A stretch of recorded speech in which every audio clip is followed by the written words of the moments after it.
And when you don't need that much to survive, but environmentally a very wonderful person, where you're not consuming so much of the world's resources.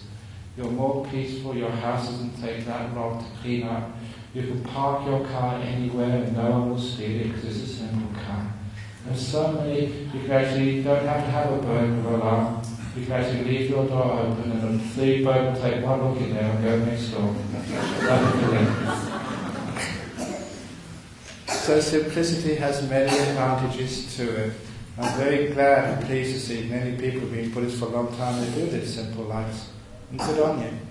But it also brings more peace to your life. But it's not just like living simply brings peace to your life. We actually strive, because sometimes there's some things in our life we just cannot control. There might be sicknesses, there might be changes of government, you don't like this one, you get that one, or you like that one, you didn't like the previous one, or whatever happens. You know, you sort of get the sack, or you get a promotion, somebody else gets a promotion, you fall in love, you get divorced. There's so much of life you just cannot control. And the sooner you learn that, the better. And it's not your fault. Too often we take sort of, when things go out of control, too personally, as if it's your mistake, you did something wrong. So for your children, you bring up children in this world, you do your very, very, very best. Sometimes it works out, sometimes it doesn't work out. We shouldn't really blame ourselves. As long as you've done your best, what more can you do? Sometimes you have relationships, you try your very best, you're human, you've got faults, the other partner's got faults, it doesn't work out. But don't abuse your self-esteem. As a monk, you learn how to make peace with anything. Whatever happens. Painful, beautiful, something wonderful happens, something really tough happens. You can learn how to make peace with it. You don't get agitated with it. You embrace it, you accept it. And it's wonderful when you make peace with things, you make also peace with your responsibilities, what you have to do in life. Just saying a few days ago that as a monk, I have to do baby blessings. And I became a monk really to get rid of babies and kids.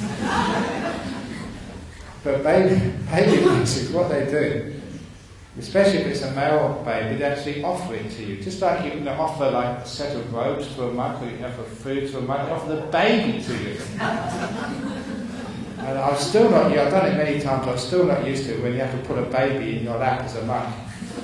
I just doing a lot of loving kindness, a lot of praying, using all the power of my meditation to make sure it doesn't poo while it's on my lap.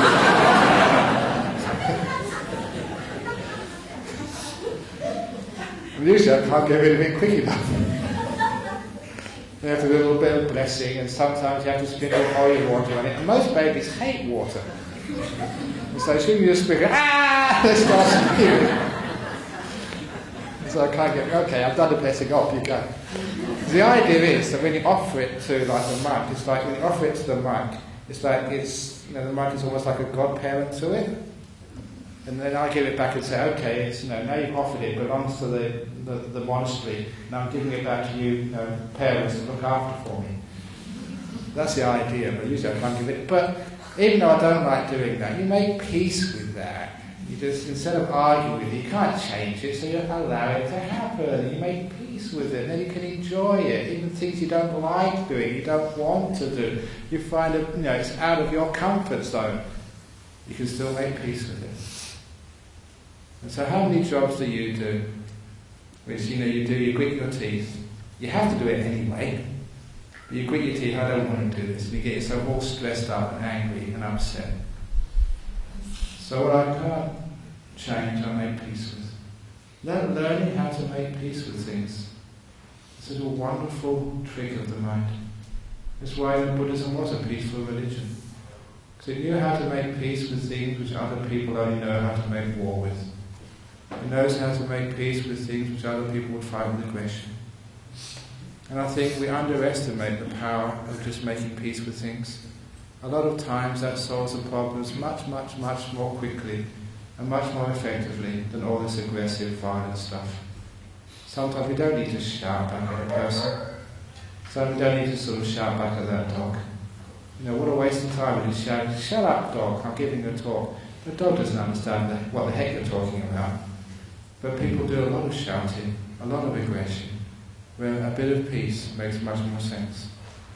So to sum up the talk, yeah, we do have effort in Buddhism, in meditation.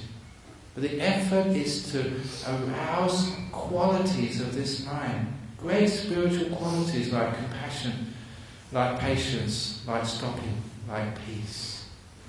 Because these are the things which we're short of. This is what we do in our spiritual world. And when we know how to make those things happen, we understand why Buddhism is a practice. It's something which you do, but at the same time it is a non-doing. You're learning how to stop, learning how to be patient, learning how to be kind, not so critical, learning how to be peaceful. So understand maybe what sometimes people think is so contradictory in Buddhism. You're always talking about not being attached, but you're building a $4 million retreat centre, for goodness sake.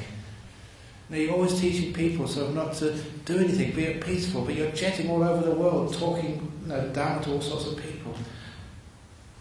But the thing, what you're really doing, you're learning, you're putting forth effort into making these beautiful qualities in your mind, which will make you a very successful person, a healthy person, and which will even lead you to enlightenment itself. The highest peace, the full stopping, the most kindest thing you can possibly do. Being peaceful, being still, learning how to stop, and being infinitely patient. You learn those techniques and those skills. Not only will you be a successful person in your life, you'll be a very, very happy person inside. A person who knows the goal of right effort. And that's the talk for this evening.